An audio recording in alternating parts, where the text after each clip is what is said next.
Friends, मैं सी अपनी जैन आपका स्वागत करता हूं आपके अपने यूट्यूब चैनल पर। दोस्तों, आज की वीडियो आपके लिए काफी रेलिवेंट है। जीएसटी में नोटिस आ रहे हैं। फाइनेंशियल ईयर 17-18 के लिए जो है नोटिस सर्व किए जा रहे हैं। और जो नोटिस है उसकी जो लैंग्वेज है वो काफी स्ट्रिक्ट है। सेक्शन 74 को भी फॉलो किया जा रहा है। 16 में जो आईटीसी है उसके रिवर्सल को लेकर काफी ज्यादा नोटिस आ रहे हैं। मैं आपके सामने यहाँ पर एक ऐसा नोटिस जो कि अभी रिसेंटली इशू किया गया है वो मैं आपके सामने रखूंगा। दूसरा, इसमें क्या पॉइंट्स लिखे हुए हैं वो मैं बताऊंगा। आपको क्या प्रिकॉशंस रखने हैं अगर आपका रजिस्ट्रेशन 17 के बाद से 17, 18, 18, 19, 19, 20 या 2021 जितने भी ईयर्स अभी तक जा चुके हैं, किसी भी ईयर्स में आप फॉलो कर रहे हो तो आपको एक कंडीशन चेक कर लेनी है। जो इस नोटिस में लैंग्वेज लिखी गई है कहीं वो ऐसा ना हो कि आपको भी फ्यूचर में इस टाइप के नोटिस आ जाए। तो अभी से ही आपको इसके लिए तैयारी करके रख लेनी है। जो भी आपके वेंडर्स हैं उनकी डिटेल्स आपको चेक कर लेनी है। जीएसटी पोर्टल पर फैसिलिटी अवेलेबल है। आप जीएसटी नंबर चेक करके यहाँ पर चेक कर सकते हैं। जीएसटी पोर्टल पर ही किसी भी जीएसटी नंबर को चेक करके पता लगा सकते हैं कि वो रेगुलर रिटर्न फाइल कर रहे हैं या नहीं कर रहे हैं। उनका जो टैक्स का पेमेंट है वो कितना शेड्यूल किस टाइप का है। आप उनसे जो उनके चालान्स हैं कि पर्टिकुलर पूरे साल में कितने % वो जीएसटी पे कर रहे हैं, ये सारी चीजें आप डिमांड कर सकते हैं। या फ्यूचर में आपको कोई ऐसी दिक्कत ना आए तो जो अभी करंट ईयर चल रहा है या करंट पीरियड ऑनवर्ड से आप अपने एग्रीमेंट में या जो भी आपके पास परचेज ऑर्डर्स है उसमें इस टाइप की जो कंडीशंस है वो मेंशन कर सकते हैं कि जीएसटी के जो कंप्लायंस है वो इस पर्टिकुलर सेक्शन के अकॉर्डिंग होना जरूरी है। ठीक है, आईटीसी के लिए सेक्शन 16 काफी इंपॉर्टेंट है। ये जो सोकोज नोटिस यहाँ पर सर्व किया गया है, मैं आपको क्लियर कर दूं कि ये जो सोकोज नोटिस है ये फर्स्ट पार्टी पे सर्व किया गया है। इस फर्स्ट पार्टी का सब कुछ प्रॉपर ट्रैक रिकॉर्ड है। इन्होंने रिटर्न विटर्न सब कुछ टाइमली फाइल की हुई है। फिर भी इनको रिटर्न का नोटिस आया है कि क्या नोटिस आया है कि आईटीसी जो है, इन्होंने जो आईटीसी क्लेम किया हुआ है उसके लिए इनको नोटिस सर्व हुआ है। जिस पार्टी से यहां पर सर्विस रिसीव की गई है उस पार्टी ने अपना जो इनपुट टैक्स क्रेडिट जो इन्होंने उसको क्लेम किया है, उनकी वो आउटपुट लायबिलिटी हुई, वो जो जीएसटी की पेमेंट है वो टाइमली नहीं की है। तो उनके पेमेंट ना करने की वजह से, ध्यान से सुनिएगा, उनके पेमेंट ना करने की वजह से यहां पर इस पार्टी पर उस टैक्स की भी लायबिलिटी आ गई, इंटरेस्ट की भी आ गई और पेनल्टी भी लग गई। वो मैं भी यहां पर आपको दिखाऊंगा। पहले आप इसकी जो लैंग्वेज है वो ध्यान से समझिए। पहले यहां पर लिखा गया है कि जो ये पार्टी है ये किस टाइप की सर्विस में इन्वॉल्व है। ठीक है, यहाँ पर ये इन्होंने सर्विस का अकाउंटिंग कोड लिख के एसएससी कोड लिखा हुआ है।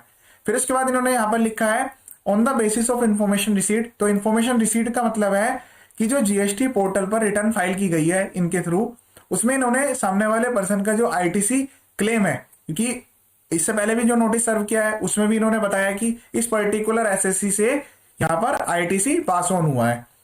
तो सामने वाले पर्सन ने अपनी जीएसटीआर 1 तो फाइल की है, इनके 2A में भी वो रिपोर्ट हो रही है प्रॉपरली। अब ध्यान से सुनिए, जो अभी नया सर्कुलर आया था कि 17-18 में, 18-19 में जो आईटीसी है वो पास ऑन हुआ है, अगर वो 2A में रिफ्लेक्ट नहीं हो रहा है तब भी क्रेडिट मिल जाएगा। बट यहां पर जो कंडीशन लिखी हुई है वो ध्यान से देखिएगा। सेक्शन 16 सबसेक्शन सी वाली कंडीशन इन्होंने लगाई हुई है। Who has passed on ITC benefit to you without depositing tax on their outward liability. तो जो उनका टैक्स कैलकुलेशन के हिसाब से उनका जो टैक्स बन रहा था वो टैक्स जो है डिपॉजिट नहीं हुआ। या फिर दूसरा पॉइंट में लिखा है who have not filed their GSTR 1 and GSTR 3 भी। तो ठीक है, डिपार्टमेंट को पता लगा है कि किसी पर्सन से आईटीसी अवेल किया गया है और उस पर्सन ने अपना टैक्स डिपॉजिट नहीं किया। तो जनरली यहां पर यह भी आप समझ सकते हैं कि उस पर्सन ने अपनी जीएसटीआर 1 फाइल किया, 3 भी फाइल नहीं की। क्योंकि ऐसा तभी होता है जब आपके पोर्टल पर डाटा रिफ्लेक्ट हो रहा हो कि इस पर्टिकुलर पर्सन का है, तो जीएसटी ऑफिसर के पास पावर्स होती हैं, वो किसी एक पर्टिकुलर जीएसटी से चेक कर सकता है कि उससे प्रीवियस चैन में, मतलब कितनी बार वो डाटा कहां से परचेज होकर आ रहा है, किसने किसको पास ऑन किया है और उस पर्टिकुलर पार्टी ने कितना टैक्स पे किया है। जो भी उस चैन ऑफ लिंक में एक पर्सन से दूसरे के पास परचेज गई, उसके बाद थर्ड के पास, थर्ड से फोर्थ के पास, तो ऑफिसर के पास उनके जीएसटी पोर्टल पर इस टाइप की फैसिलिटी अवेलेबल है। ठीक है, अब यहां पर इन्होंने जो रेफरेंस दिया है वो ध्यान से देखिए। सेक्शन 16 सबसेक्शन 2 के पॉइंट नंबर सी का, a buyer can avail the input tax credit on purchase of goods और service but such ITC will depend upon the payment of GST by supplier on the set supply. तो अगर सामने वाले person ने tax पे नहीं किया तो आपके ऊपर भी इसकी लायबिलिटी आएगी। अभी जो इसका सेक्शन है आईटीसी का वो भी अमेंडमेंट हुआ था, मैंने चैनल पर वीडियो भी अपलोड की थी, उसमें क्लियरली लिख दिया है कि आप जिस पर्सन से परचेज कर रहे हैं गुड्स या सर्विस, तो अगर वो पर्सन टैक्स पे नहीं करता है तो पूरी लायबिलिटी आपके ऊपर आएगी। और जब आपके ऊपर लायबिलिटी इनिशिएट की जाती है तो उसमें इंटरेस्ट भी लगाया जाता है और पेनल्टी भी लगाई जाती है। टैक्स तो आपको भरना ही पड़ेगा, तो जो अमाउंट है वो 3 टाइम्स हो जाएगी। जैसे अगर आपने 100 रुपीज का यहाँ पर टैक्स का आईटीसी क्लेम किया है तो 300 तक आपको पे करना पड़ सकता है। उसके बाद नोटिस आएंगे, हेरेसमेंट अलग से होगी, जीएसटी सस्पेंड भी किया जा सकता है। इस टाइप की काफी चीजें पॉसिबल है जब कोई नोटिस सर्व किया जाता है सेक्शन 74 में। 73 और सेक्शन 74 दोनों में जो लैंग्वेज है वो काफी डिफरेंट है। मैं भी आपको थोड़ा सा उसका हिंट भी दे दूंगा क्या डिफरेंस है उसमें।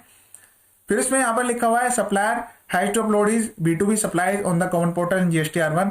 The system allows the buyer to check whether the seller has uploaded the said supply on the portal and registered the transaction in case the seller does not upload the said transaction on GST portal.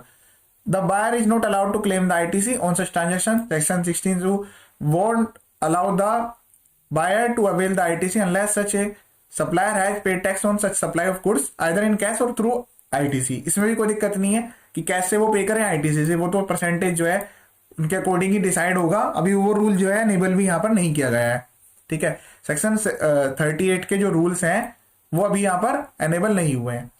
Section 74 subsection 1 of CGST UP SGST act states in explicit term that where it appears to proper officer that any tax has not been paid or short-paid or erroneously refunded, or where input tax credit has been wrongly availed or utilized by reason of fraud or any willful misstatement or suppression of fact to evade tax।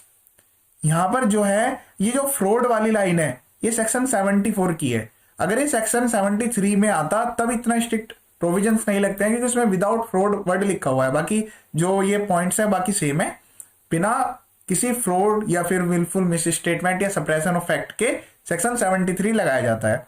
अब ये section 74 लगाने के बाद इसमें जो provisions है वो काफी स्ट्रिक्ट है।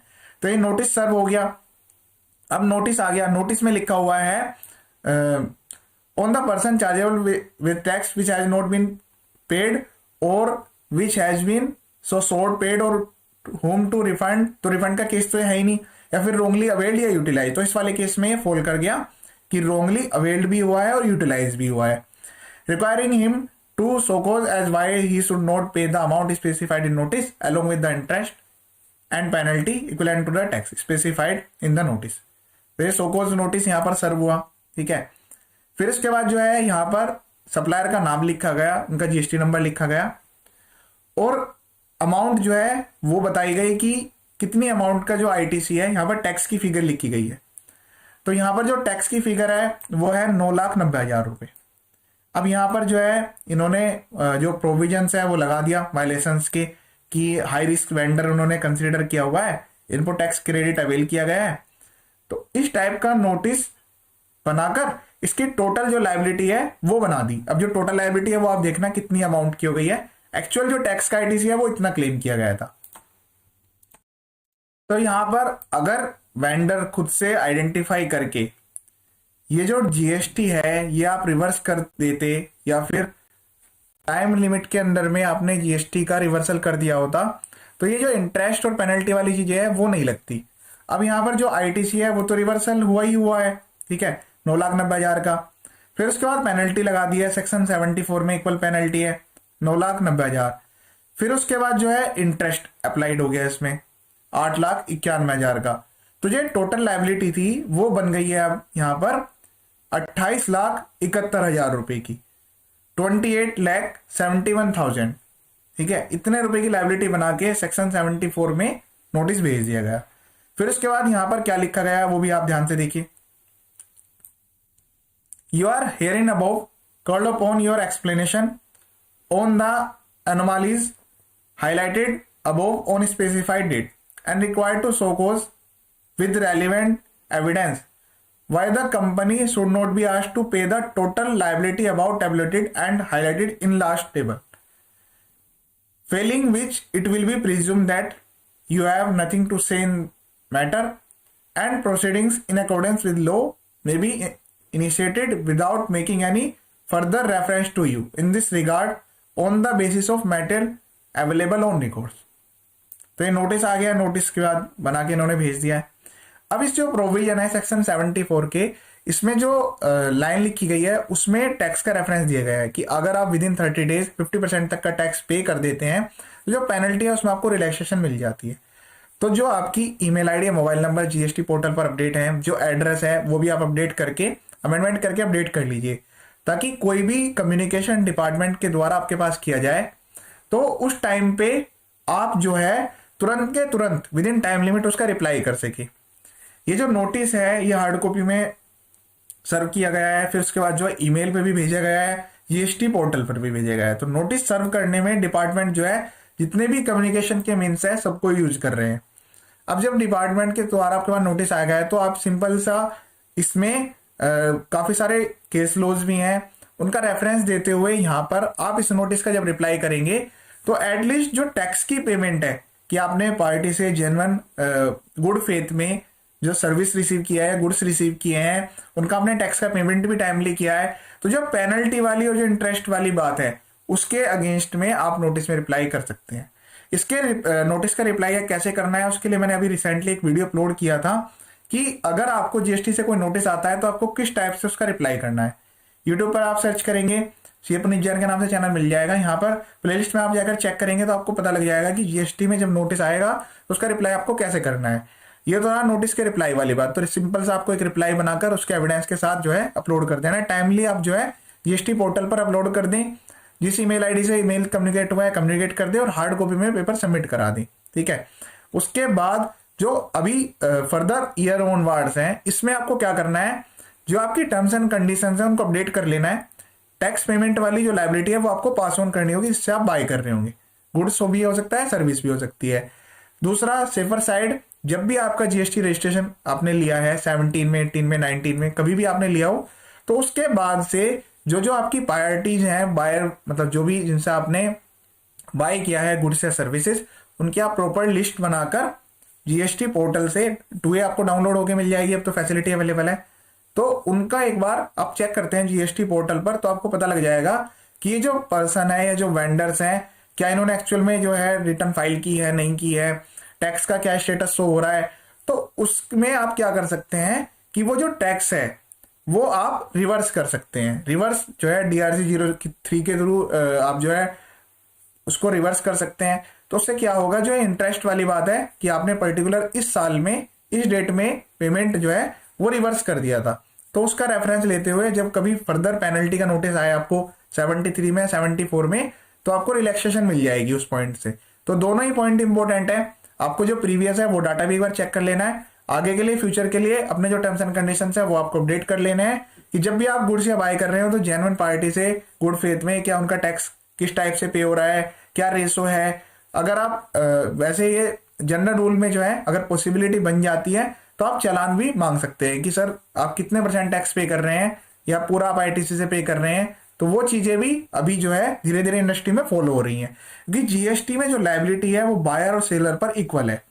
एक पर्सन है जेन्युइन गुड फेथ में किसी भी पार्टी से बाय करता है तो भी पूरा टैक्स का पेमेंट, इनवॉइस का पेमेंट करने के बावजूद भी उस थर्ड पर्सन की वजह से उसको लायबिलिटी आ सकती है। इसकी वजह से उसका जो वेंडर है उनको भी कॉल करके बताया जा सकता है कि सर ये पार्टी है, इन्होंने टैक्स पे नहीं किया है और आप इनसे जो है आप गुड्स अगर बाय करेंगे या फिर सर्विस लेंगे तो कल को जो टैक्स है वो आपसे भी रिकवर किया जा सकता है। तो इस टाइप की हार्डशिप से बचने के लिए आप दोनों तरीके फॉलो कर सकते हैं। जीएसटी के और इनकम टैक्स के काफी सारे अपडेट्स चैनल पर अवेलेबल हैं, जिसमें नए प्रोविजंस में अपलोड करता रहता हूँ। अमेंडमेंट्स भी जो वीडियो आती है तुरंत मैं अपलोड कर देता हूँ। फाइलिंग प्रोसेस भी आपको यहाँ मिलेगा। उसके अलावा रजिस्ट्रेशन पार्ट की भी काफी सारी वीडियो मैंने अपलोड की हुई है। आप एक बार चैनल पर नए हैं तो सारी वीडियो गो थ्रू कर सकते हैं, आपको 100% नॉलेज मिलेगी। ये वीडियो देखने के लिए थैंक यू सो मच।